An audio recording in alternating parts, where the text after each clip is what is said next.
Arrange the following decimal numbers in ascending order. You need to have the smallest first. Remember, after decimal point, the more the number of zeros, the smaller the number is. Right? So 0.4 is greater than 0.04. 0.4 is greater than 0.09. This is 4 by 10, that is 9 by 100. The more the zeros are after the decimal point, the smaller the number will be. Right? So in this is 0.202, 0.002, 2.20, 0.022, 2.02. This number and this number are greater than 2. One of the maximum number of zeros after decimal is this, and then is this.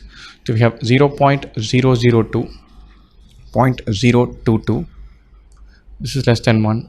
0.202, 2.02, 2.20. 2.02 is less than 2.20.